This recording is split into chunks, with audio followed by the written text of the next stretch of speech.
Power. Sometimes the word power can have negative connotations, but Charlene and Karen provided a definition from Reverend Martin Luther King Jr. that sounds very positive. The ability to create change that achieves a purpose. That's the constructive side of power. Before the sessions, I hadn't really thought of myself as having any power in the congregation. I'm still relatively new here. I don't have a position of authority. I don't have any experience as a community activist. But the discussions at Mistakes and Miracles, along with Reverend Rob's sermon, Do What You Can, reminded me of a small change that I was able to contribute to last year, which helped achieve a purpose. The UUA common read at the time was a book titled Defund Fear by Zach Norris. That topic seemed to be aligned with my understanding of the social justice activities at First Parish and with our plans to put the eighth principle into practice. I had an idea that this common read would be valuable, but I didn't know how to get started. So I reached out for some help. I reached out to a couple of people who seemed to be active in social justice here, and they connected me with Elizabeth Klein, who offered to partner with me to organize a discussion group for Defund Fear. Elizabeth was extremely helpful with everything from basic logistics to helping modify the UUA discussion guide for the group. People often say, I couldn't have done it without you, but in this case, that was absolutely true. During the Defund Fear discussions, one of the participants, Ray Simpson, introduced the group to the Cambridge HEART program, the Holistic Emergency Alternative Response Team.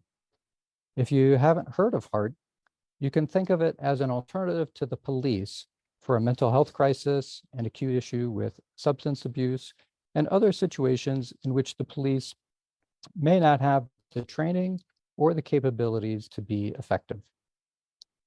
Several years ago, Reverend Adam worked with local community members who first developed the ideas for the program. Ray and a few others in First Parish with expertise in mental health contributed to the plans and growth of that group and still do.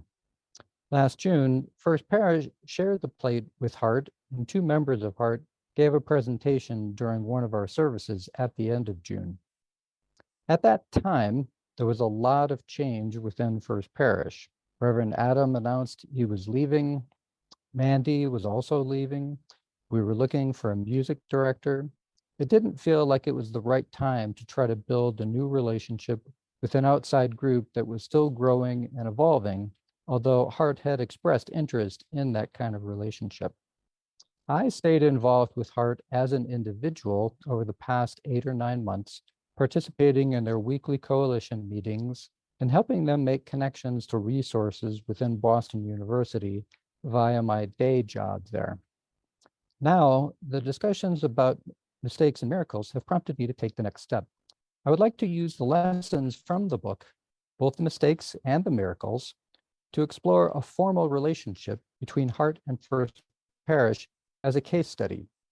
This would involve working respectfully with HEART to understand their interests and working respectfully within our congregation so that people feel appropriately involved.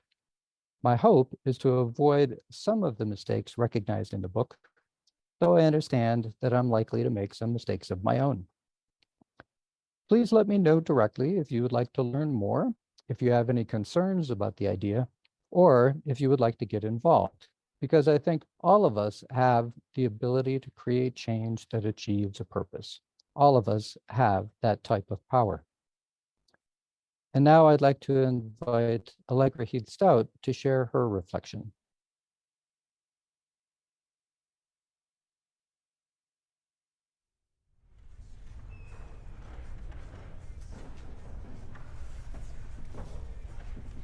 Thank you, Rich, and hello, everyone. I'm Allegra Heath-Stout, and I go by she, her, and hers. And it's so good to be here with all of you, both everyone in person and on Zoom. This is my first time in person at a Sunday worship service since before March 2020, and it's so wonderful to be back. As I know is the case for many of us, the pandemic has left me feeling less and less connected with this community over time. I started out strong with Zoom services, but over time I dropped off, finding other ways to spend my Sunday mornings. And recently, the Mistakes and Miracles discussion series left me feeling so much more connected again, with both people I've known for years and newer members. We built beloved community in the process of learning and dreaming how we can build beloved community. This experience of reconnection, following a period of being less engaged, made me reflect on how my involvement in the First Parish community in general, and our justice work in particular, has changed over time, and not just due to the pandemic. Several years ago, about 10 years ago, as a fairly new member, I was part of the team that organized First Parish to join the Greater Boston Interfaith Organization, devoting my time to team meetings and planning and one-to-ones and actions, and at times I've also been a leader in efforts related to disability and access at First Parish. But after a while, my leadership dropped off as I got busier with work and other parts of life. Pre-pandemic, I still attended worship often, and I engaged and built relationships in other ways, especially through Soul Matters, but I took a big step back from our congregation's justice work. And now, as I'm poking my head out, looking around, and starting to reconnect, my involvement is being shaped by the new phase of life I've entered as a parent. River is 15 months old, and it's been hard to make it to Sunday worship because of their nap schedule. And my relationship with time and my availability for meetings and other forms of justice work feels totally different from my pre-baby life in ways that I'm still wrapping my head around.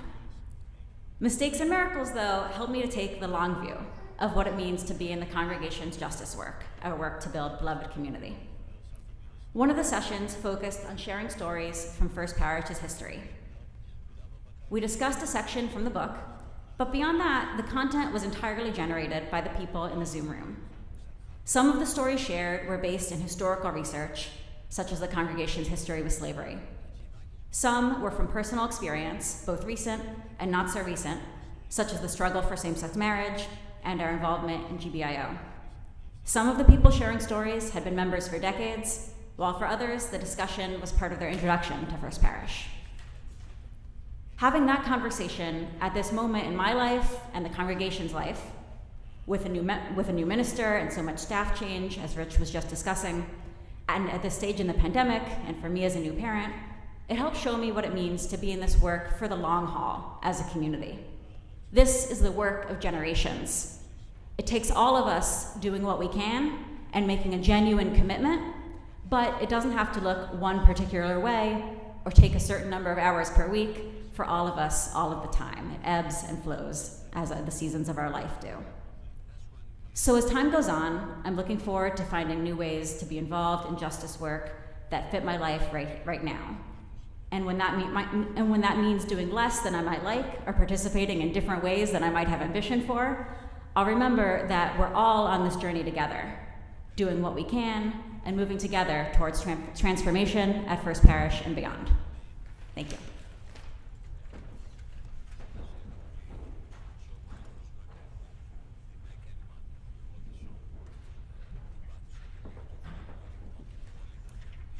Thank you to both Rich